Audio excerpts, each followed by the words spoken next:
It's good to be reminded of encouraging and helpful ideas. So this week we're bringing you a reprise of one of our most popular episodes. We hope you enjoy the best of the Simply Charlotte Mason podcast.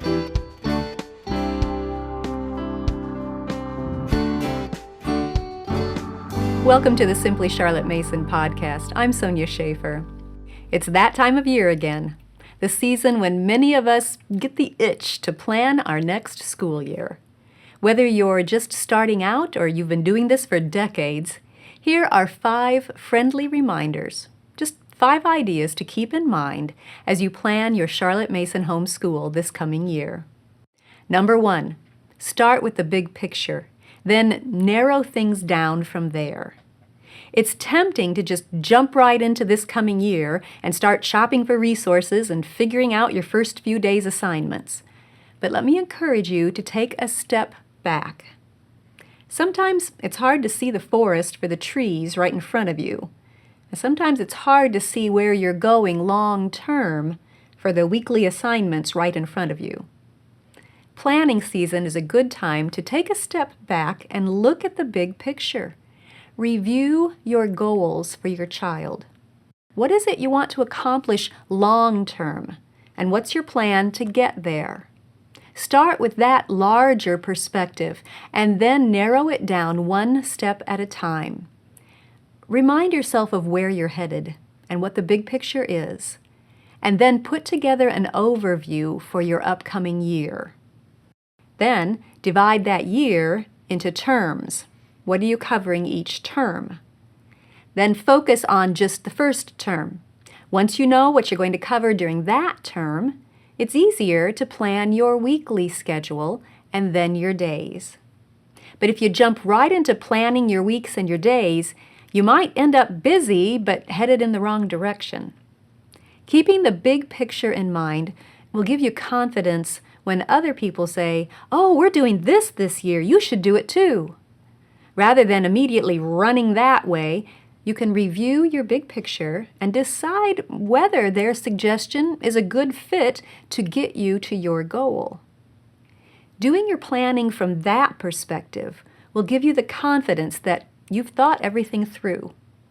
And approaching your planning step by step, big picture, 1 year of that picture, dividing that year into 3 terms, a weekly schedule for the first term, and then daily schedules, just that one small step at a time, it will keep you from feeling overwhelmed. I recently did an episode on planning that walks you through the general overview of those 5 steps and gives practical tips for each one. You might also like the book and DVD set called Planning Your Charlotte Mason Education. It will guide you through the 5-step process in more detail. I'll leave a link to both of those in the notes. Reminder number 2. Include more than just books. When we think of a Charlotte Mason approach, we think great living books, and that is a hallmark of a Charlotte Mason education. But a Charlotte Mason approach is not just living books. A Charlotte Mason education uses both books and things.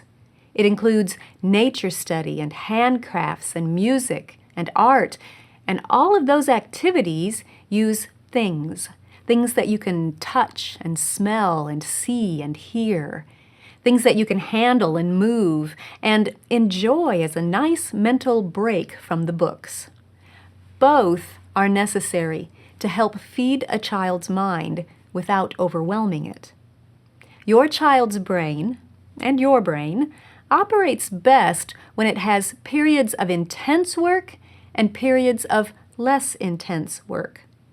The brain is still learning and working, but intentionally scheduling both focused book work and more restful nature work or art work or hand work keeps that brain operating at its best. Work and rest. Book work and hands-on occupations. It's an important balance. So make sure those activities, those things, don't get pushed to the side. Put them in your plan deliberately and treat them as just as important as the book learning. Write them into your schedule with a new resolve to enjoy the change of pace and the enrichment that they will bring to your homeschool days. Reminder number 3, each family is different. Let me ask you a question. Do you know another family who has children exactly like yours? How about a house exactly like yours? Does any other family have challenges exactly like yours? No? Well, your family, your children, your house, your home culture, your challenges, your finances, all of those are unique. And that's fine. That also means that you can't expect someone else's schedule to fit your family exactly. You might be studying the same books or the same artist, but that doesn't mean you have to stay lockstep on the same schedule. Maybe your friend starts her lessons at 8 o'clock a.m. sharp and runs them according to the clock. That's fine. That works for her family. But maybe you have a newborn who likes to sleep in cat naps, and you never know when that child will be awake or asleep. Thus, you never know when you'll get any sleep. So your schedule might need to be more fluid right now. Do that. Make it so. Or maybe your husband's work schedule isn't Monday through Friday, 9 to 5. Maybe he's home for 3 days and gone for 3.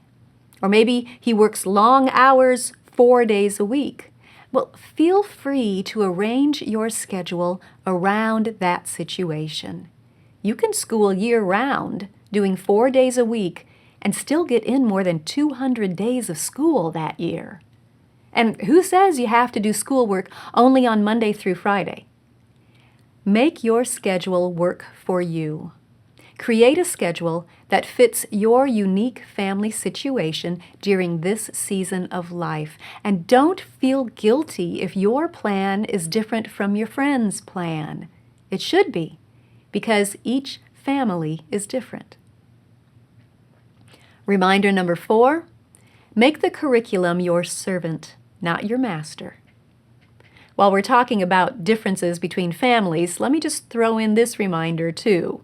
Remember that the person who wrote XYZ curriculum doesn't know your family. So keep in mind that any curriculum guide is just that, a guide.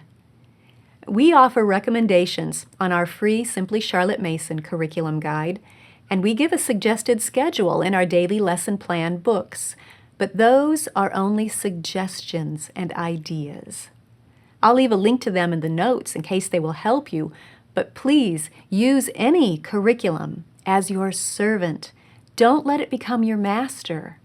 Education is not a one-size-fits-all undertaking.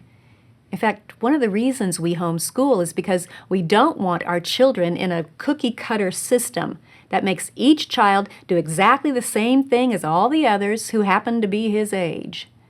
No, we embrace the freedom to customize our children's educations, to tweak and adjust so it fits each child best. Curriculum should be a tool to help you focus on each child's personal learning and growth. Teach the child. Don't teach the curriculum. Reminder number 5.